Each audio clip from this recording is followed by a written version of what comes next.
Hello Chessfirends and welcome to the Chess channel, and welcome to another great game that I found recently on the official CCRL Chess.com website. This website is very important because on that side you can check out Stockfish engine and also some other engines battling it out in all of the openings that are possible. So you can see the Stockfish engine battling it out in the Ruy Lopez, the Italian game, Queen's Gambit declined. You can even see some bad openings like the Grob opening. You can see the King's Gambit and similar stuff. So all of the openings that were played in chess history you can check out, and you can see how the top engines are handling this very sharp opening. So the opening that I really wanted to study more and more, and it will be sort of my secret weapon preparation, is the Scotch game.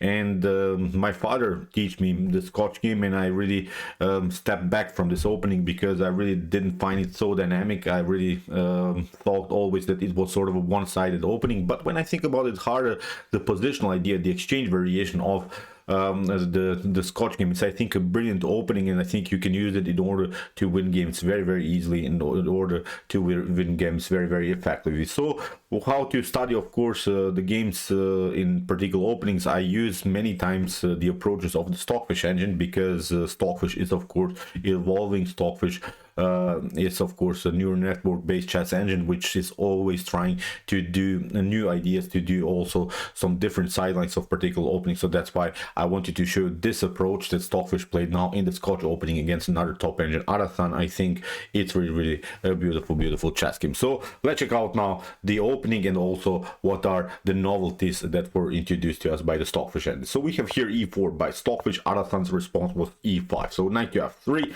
knight to c6, and we have now the move d4. We have now the Scotch opening, and okay, after e takes d4, that's basically the best way here for black to proceed. After move knight to d4 and knight to f6, here we have now this exchange variation, the so-called Schmidt variation, with the move knight to c6. And okay, d takes c6, it leads now into complicated game. After queen to d8, black cannot castle anymore, e5 will happen. So here white can always rely on this 4 versus 3 pawn majority. So I think this is not a pleasant game for black. So that's why we have many times this variation, b takes c6. But now comes the move queen to e2, and this move queen to e2 is the popular way now these days to play the Scotch game, with the idea then of course to proceed with the move e5. And now we have this particular variation with the move d6. d6 is actually not the best of ways here for black to proceed.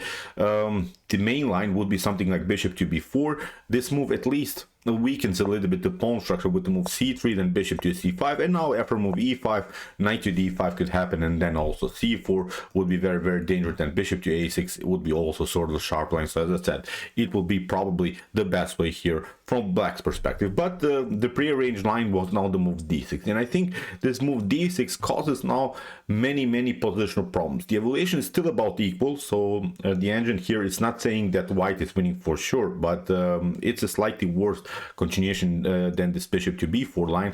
But you see now the positional problems of this opening. Here we have g3. The idea is clear: bishop to g2, kingside castling, knight to c3 or c4, bishop to e3, normal development, getting use again of this 4 versus 3 situation. This is now the main strategical goal of white, getting use of this pawn majority attack on the king side. There's nothing I think that can be done so much in this particular position, because first of all, the knights are off the board, the position is more and more simplified, not so many wild things can happen. So that's why here after move bishop to e7, bishop to g2, castling, and also castling was played by the Stockfish. And then here Arasan plays now the move rook to e8. There is also one game, I will show you the game maybe in the later stage, maybe tomorrow or the next day after that. Stockfish approach. Stockfish won the game with the black pieces against Arasan in this particular variation. The Stockfish engine immediately played here the move d5. d5 is a breaking through idea. It creates, I think, a very comfortable game for black, because after e takes d5, c takes d5, what black is here is now a flexible pawn structure in the center of the board. This pawn on c5 and d5 could cause many positional problems, because when, for instance, this pawn gets to c5, then of course these two pawns are creating a very beautiful restriction idea here on this side of the board. So that's why taking out wouldn't be an option. So we'll analyze, as I said, this particular strategical line from Black's perspective, how Stockfish played now the game. Sorry, let's go back to this moment. After castling here, Arasan played now the move rook to e8, which is still a good choice. I'm not saying even that is it's better. For instance, the evaluation is not even better after the move rook d5 instead of the move rook to e8, but there is of course a huge positional problem now for white. White has now the queen where already the rook is, and when something gets cleared, then of course the queen could be in danger. For instance, if the e file gets opened, if the e file gets cleared, then the queen could be very dangerous. So that's why with the move c4 here, white is trying to get a nice grip here around the square d5, and it's almost like Stockfish said, you had the opportunity to play d5, you didn't play d5, and now I'm taking control of this very important square. Also then afterwards rook to d1 could be a natural idea. So we have now knight to d7, we have knight to c3, and now after bishop to f6 here, there is now a positional threat by the top engine Arasan. For instance, if you play bishop to e3 now, this wasn't played in the game, but I wanted to show you the positional threat, then bishop to c3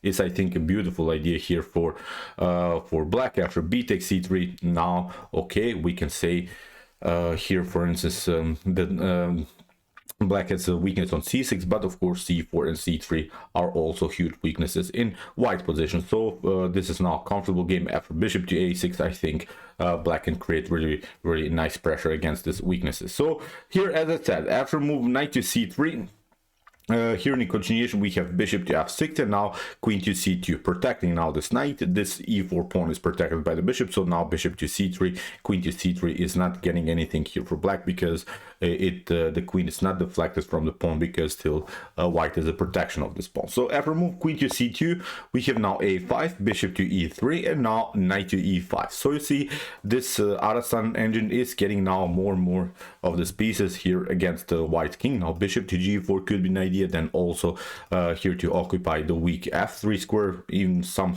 ideas of queen to f6 if possible are working, then getting use of this very weak, slightly weaknesses in front of white king. So after move knight to e5, we have b3, we have knight to g4 attacking the bishop, bishop to d2, and now bishop to e5. Beautiful maneuvers here by this Arasan engine.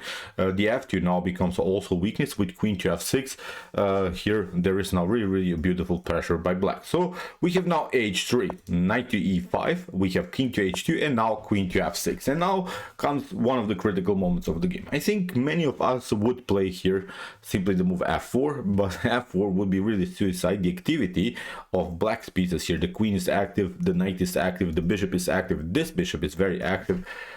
Is simply too much to handle now for white. So f4 will be too aggressive, because you get the stunner knight to g4, and knight to g4 is I think really a bad move now for white. After for instance h takes g4, you get queen to h6, the bishop is covering this square. On g1 you cannot escape, you have to cover with the bishop, but now with bishop to g4 you lose this one and you get even checkmated. Even if you retreat here to h1, then you get again knight to f2, and I think you have to sacrifice the rook, because even if you try king to h2, then queen to h6 is working anyway. And now if you move something, then here you lose simply the battle here around the square h3. f3 can again be met with knight to g4. So again, it's I think such a bad game here for white. So that's not working. So that's why after move queen to f6, you have to play f3 instead of the move f4. I myself, I would probably play the move f4.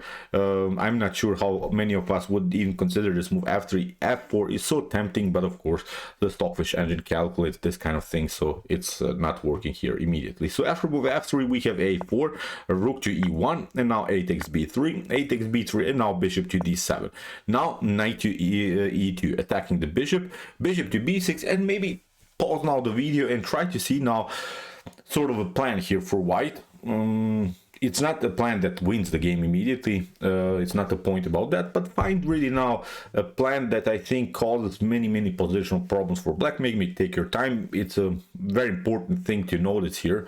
Maybe you're a beginner, or maybe even an intermediate player could not see this ideas working. So I think this is sort of a must strategy that you have to apply now, because if you don't do that, black will continue the game simply with this beautiful pressure, with this piece activity. I think that causes now many positional problems for white. So here the correct strategy sort of is here to keep weak pawns here on c7 and c6. And recently I've created a video, a live stream. In that live stream we have talked about weak pawns in the position. So when your opponent has weak pawns, then you want to have them still on your board, so that's why you have to keep him with his weaknesses in the position. How to make that happen? So here the perfect strategy is now to proceed b4 and c5. This position locked now the whole queen side, and black will always stay with the weaknesses on the c file. So here after move queen to e6 we have rook to c1, protecting first the pawn on c4, bishop to c8, and now after move knight to f4, okay, nothing changes. It's a beautiful tempo against the queen. We have queen to f6, and this move queen to f6 is actually a huge positional mistake here by Arasan, because you see why it is a mistake. Because a better idea is to pick queen to e7. When you play queen to e7, then with bishop to c3 the queen doesn't get pinned. It's a huge difference, I think. If you play queen to e7 or queen to f6, on queen to f6 the queen gets more and more in danger. So that's why it's at least evaluated on my Stockfish engine at home that this move is now a crucial mistake in the game, because queen to f6 endangers now the queen, and the queen becomes an object of white's attack. So after move queen to f6, as we said, we have now this beautiful strategy c5. We have d takes c5, b takes c5, and the bishop is of course on a5. But look at this position now, one pawn of white is holding now two pawns of black. So we have now solved our positional problems on the queen side, and we are continuing now again with our 4 versus 3 strategy on the king side. So now white is again a beautiful game. And actually after this moves, black is getting more and more endangered. The position of blacks is not holding anymore. I think this c5 breakthrough was such an important idea, so that's why from this point on I think white is a comfortable game. So here bishop to e3, bishop to a6, rook to d1. Okay, there are a couple simple threats by black, but all of this can of course be protected, and white can easily escape from this attacks. Rook to d1, perfectly fine. So here bishop to b5, rook to a1, queen to e7, and now bishop to d4. And you see now black could have played queen to e7 immediately, played now queen to f6. Look at this, bishop to d4 attacks the knight on e5. You don't want to stay of course with the queen where it's pinned to the knight, so that's why it's almost like black lost the tempo with the move queen to f6 and then maneuvering to e7.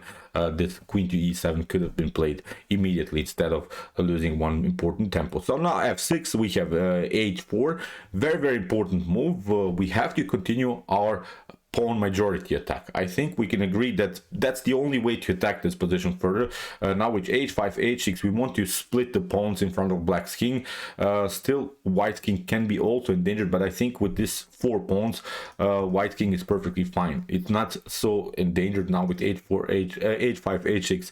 At least what we can do, weaken the pawn structure further in front of black king. Beautiful strategy here again by the Stockfish engine. King to h8, we have rook to a3, knight to c4, rook to a2, knight to e5, and now h5, simply pushing the pawn further. We want to split the pawn chain as we said, and now queen to f8. Whatever you do basically now, even if you try h6, then you weaken the pawn structure too much. You see bishop to e5 happens if you try queen to e5, knight to g6 fork, or even if you take f takes e5, again knight to g6 fork. So this idea to block the move h6 is not working. Even if you try something like queen to f7 here, maybe to control the g6 square, it's again not working. Again h6 I think is perfectly fine here for white, because after g5 we can take bishop to e5, even if you try rook to e5, then knight to h3. And now with f4 the game is again so unpleasant for black. f4 e5, I think this diagonal could get opened, the queen gets more and more active into the game. Knight to f4 is maybe a possibility, so the rook doesn't want to be of course in the center of the board where it can can be attacked by this pawn storm, by this kingside pawn storm.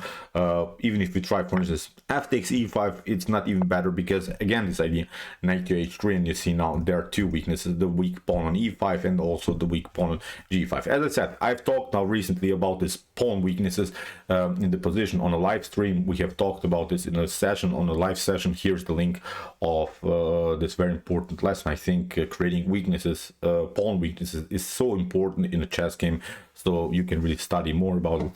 Check out. I think you have some fun while watching. So here, after this couple of moves, you see these weaknesses are long-term weaknesses. You cannot easily escape from this attack. Even if you try some ideas like g4, we can take, I think, after g4, then even g5, g6 could be working. So this is something that you have to resign. So as I said, after h5, we have analyzed now these two moves. h6, as we said, is not working, and queen to f7 is also not working. Here the Arasan engine tried queen to f8, but again, h6 simply splitting the pawn structure in front of black's king. We have queen to f7, h takes g7, queen to g7, knight to h5, attacking the queen, queen to h6, and now with the move g4, everything is glued together, and now there are some tactical threats around the square f6, because the pawn on f6 is the key protector of the knight on e5. You see this bishop, it's very, very dangerous. We can also build a battery with the queen and bishop, of course, and it's something I think that black cannot escape from anymore. What we want to get, of course, is somehow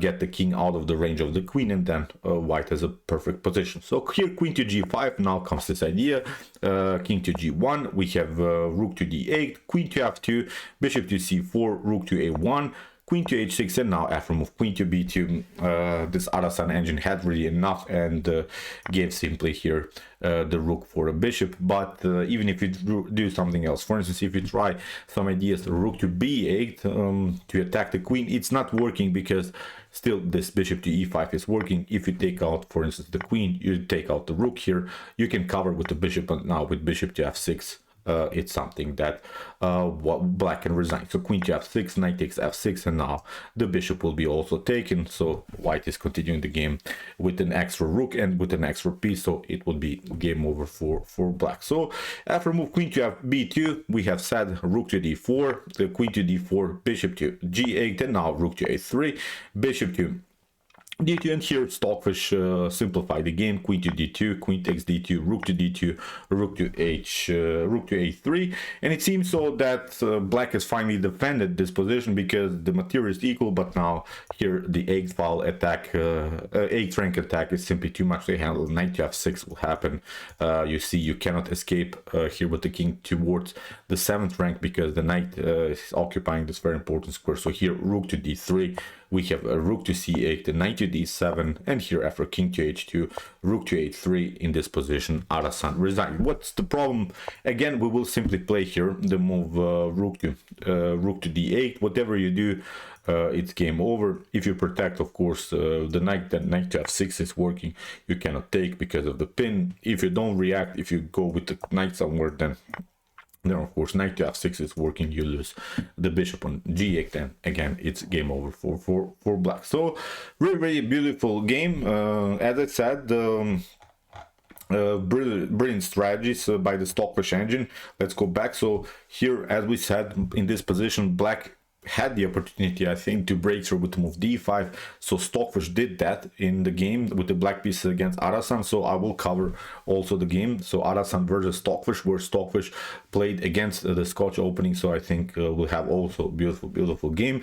So as I said, if you want to study the Scotch game, I think it's a beautiful opening to surprise your opponent, because many times now these days you see the Italian game, you see also the Spanish game, the Rui Lopez. The Scotch game is not so popular, but with this simplifications ideas, I think white could have really a beautiful game, and I think it's something for to study, especially with this beautiful theoretical improvements by the Stockfish engine. So okay, I hope that you enjoyed the game. I really enjoyed it a lot. If you want to see more games like this, check out my coverage of some brutal Stockfish and some other top engine games. Here's the link. And if you want to see the best chess games in human level in chess history, check out my best chess games of all time series. Here's also the link. And if you like this content, don't forget to subscribe to my channel. See you soon with some more videos, and chess is the best, of course.